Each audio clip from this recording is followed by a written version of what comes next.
Welcome to the Fear and Greed Daily Interview. I'm Sean Aylmer. The unemployment rate for July edged slightly lower to 3.4% yesterday. That's another 48-year low. But there's a very interesting story behind the numbers. Employment actually fell, a decrease of almost 41,000 jobs. It was offset, though, by a big fall in the participation rate, which meant the headline unemployment number went down. Fortunately, we've got Carlos Cacho, Chief Economist at Jarden Australia, to explain the whole thing to us. Carlos, welcome to Fear and Greed. Thanks for having me again, Sean. So, what do you think of the overall number, the 3.5 to 3.4 drop in the unemployment rate, but also the fall in employment? Look, I think it's a bit of a funny release where obviously the headline unemployment rate was better than expected. The headline jobs numbers were worse than expected. Most of the fall was driven by loss of full-time work. And at the same time, we saw a fall in the number of people participating in the labour force. So the participation dropped back. But I think the important thing is to kind of take a step back and look at it in the broader context of the last couple of months of data and the other signals we're seeing for the labour market. And while at first glance it could look like maybe it's a weak sign for the economy that we are starting to see job losses come through post the RBA hiking rates, I think if you look at it in the broader context of the other indicators we get for the labour market, like job ads or hiring intentions, I'm inclined to kind of look through this weaker jobs print and think that it's more noise than signal. And we did actually get some extra commentary from the ABS today around some factors that might be driving this. And in particular, they highlighted the fact that their reference period, so the period where they asked the survey respondents about, overlapped with not only winter school holidays, but also a spike in COVID cases, as well as other winter illnesses that was more than double what it normally is, and flooding in New South Wales again. So you had a lot of factors which would have impacted the ability of people to actually participate in the labour force and potentially drove a lower jobs number and a lower participation rate. And indeed, you actually saw hours worked down about 0.8% on the month, while jobs are only down 0.3%. So it does look like there's a bit of an impact there from some of these other factors.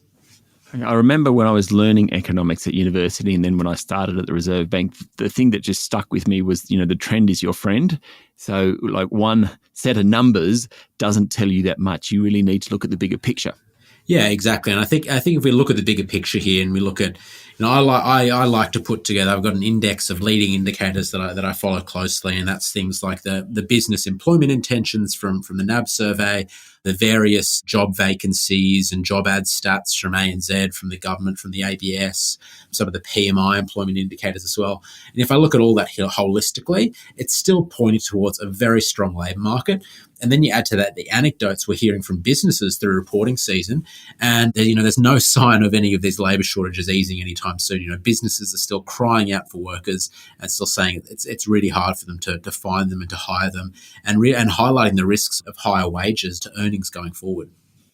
Just bring that in, because we had wages figures earlier in the week, and there hasn't been a surge in at least the average national wage, but anecdotally, plenty of the companies that have been reporting over the past couple of weeks have talked about the desperate need for workers, really.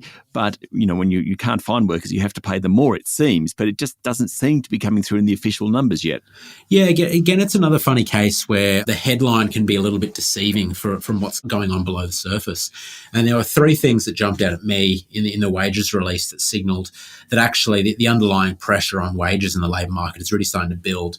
The first one was that for those people who saw a wage increase in the June quarter, it was 3.8% in the private sector, which is the highest we've seen since 2012. So only about 14% of people actually saw higher wages, but those that did saw a very large increase. And it's important to realise as we go into the September quarter, which we're in now, normally you have about 40% of workers receive wage rises then. So that the chance is we could see quite a large increase in the next quarter once you add that to the fact that we've got a very large increase in the award wage taking effect. The second factor was that we're now seeing wages accelerating in about 15 out of 18 sectors and above average in 16 out of 18. So that was about 12 last quarter. So you're definitely seeing a pickup there, kind of a broadening of the wages pressure. And then finally, we're seeing the wages measure, including bonuses, pick up. So for the private sector, that lifted to 3.3% year on year versus excluding bonuses was about 2.7. So what that's telling you is that in many cases, businesses are using non-salary or non-wage measures to attract and retain labour. So they're paying larger bonuses, paying sign-on bonuses. There's been a couple of stories in the media this week about hospitality companies paying up to $5,000 to hire wait staff and kitchen hands. So I think, it's important to look at wages holistically. It's not necessarily just the hourly wage someone gets, which is primarily what the wage price index measures, but it's also the overall cost to the business. So it's going to be things like those bonuses, extra commission payments, extra allowances, and even things like, higher superannuation payments when the superannuation cap goes up. Stay with me, Carlos. We'll be back in a minute.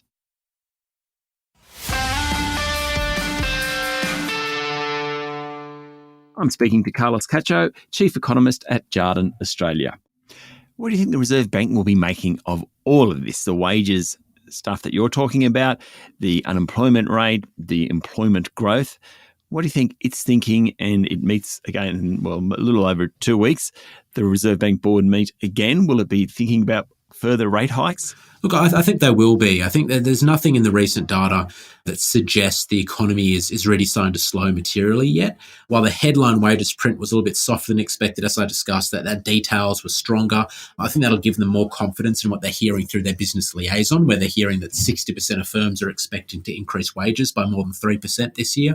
I think the labour market, again, the leading indicators remain very strong. I suspect they'll look through this slightly softer print. The big discussion is really going to be whether they hike 25 basis points or whether they hike 50 basis points. I personally still think a 50 basis point hike is appropriate, given we're likely to see a big increase in wages in the September quarter, and also probably a pretty big increase in the CPI, given we've seen that spike in energy prices, which is going to hit a lot of households from July.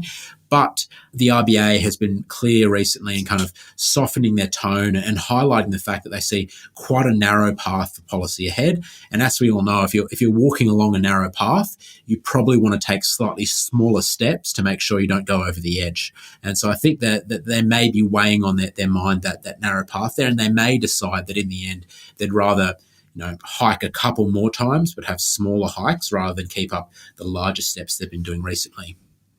Do you think they've done a good job, just the fact that they've had, 3 50 basis point hikes in a row?